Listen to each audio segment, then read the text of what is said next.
दोस्तों, महाभारत युद्ध में कुछ ऐसे योद्धा थे जिन्हें बिना छल से मारना असंभव सा ही था। तो आज की इस वीडियो में हम आपको कुछ ऐसे ही योद्धाओं के बारे में बताएंगे। दोस्तों, अधर्म और धर्म की स्थापना के लिए महाभारत का युद्ध लड़ा गया, जिसमें कौरवों और पांडवों दोनों की तरफ से कई महान योद्धाओं ने अपने प्राण त्याग दिए। भीष्म पितामह, गुरु द्रोण, कर्ण, जयरथ, दुर्योधन ऐसे महारथी थे जिन्हें हराने के लिए छल का सहारा लेना पड़ा। दोस्तों, सबसे पहले हम बात करते हैं भीष्म के बारे में। महाभारत के महायुद्ध के सबसे सर्वश्रेष्ठ योद्धाओं में इनका नाम आता है। इन्हें इच्छा मृत्यु का वरदान प्राप्त था। भीष्म बेहद ही पराक्रमी और भगवान परशुराम के शिष्य थे।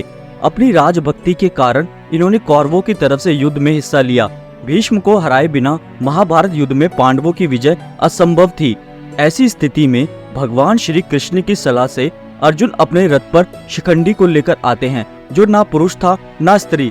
शिखंडी का जन्म से एक ही लक्ष्य था, भीष्म की मृत्यु।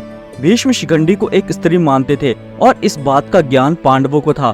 भीष्म ने स्त्री पर अस्त्र शस्त्र नहीं उठाने की प्रतिज्ञा ली थी, जिसका लाभ उठाते हुए अर्जुन ने युद्ध के 10वें दिन भीष्म को बाणों से छन्नी कर दिया और भीष्म बाणों की सैया पर लेटे लेटे अंत तक युद्ध देखते रहे। तो दोस्तों, दूसरे योद्धा हैं गुरु द्रोण। कौरवों और पांडवों के गुरु द्रोण भी एक महान योद्धा थे। भीष्म के बाद इन्हें ही कौरवों ने युद्ध में अपना सेनापति बनाया। इन्हें हरा पाना भी असंभव था, इसलिए द्रोण को मारने के लिए छल का सहारा लेना पड़ा। द्रोण का अपने पुत्र अश्वत्थामा से काफी लगाव था। भीम ने अश्वत्थामा नाम के हाथी को मार दिया और द्रोणाचार्य तक भीम ने यह बात पहुंचाई कि उसने उनके पुत्र का वध कर दिया है। लेकिन गुरु द्रोण को भीम की बात पर यकीन नहीं हुआ। तब द्रोण ने युधिष्ठिर से पूछा कि क्या भीम सच कह रहा है। तब युधिष्ठिर ने कहा अश्वत्थामा मारा गया, लेकिन यह नर भी हो सकता है और हाथी भी। जब युधिष्ठिर हाथी वाली बात कह रहे थे, उस समय श्री कृष्ण ने शंखनाद कर दिया, जिससे द्रोण बस अपने बेटे के मरने की बात सुन पाए और उन्होंने अपने अस्त्र शस्त्र रख दिए। मौके का फायदा उठाकर द्रौपदी के भाई धृष्टद्युम्न ने द्रोणाचार्य का वध कर दिया। तो दोस्तों, तीसरे योद्धा थे जयरथ। यह दुर्योधन के जीजा थे, जिनके कारण कौरवों ने मिलकर अर्जुन के पुत्र अभिमन्यु का वध किया था। इससे क्रोधित होकर अर्जुन ने जयरथ की सूर्यास्त तक वध करने की प्रतिज्ञा ली थी।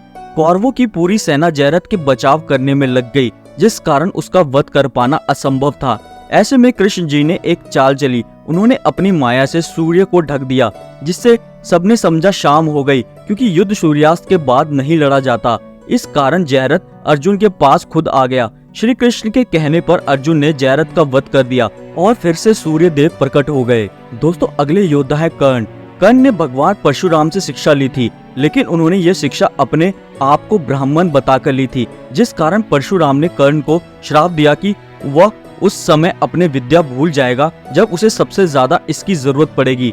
अर्जुन से युद्ध करते हुए कर्ण के रथ का पहिया भूमि में धंस जाता है। उस समय निहत्थे कर्ण पर अर्जुन दिव्यास्त्र चलाकर उनका वध कर देते हैं। भगवान परशुराम के श्राप के कारण कर्ण इस आखिरी समय में अपनी विद्या भूल जाते हैं। तो दोस्तों, इस कड़ी में अगले योद्धा है दुर्योधन। महाभारत युद्ध के अंत में दुर्योधन का वध छल पूर्वक किया गया था। माँ की तपस्या के कारण दुर्योधन का शरीर वज्र का बन गया था।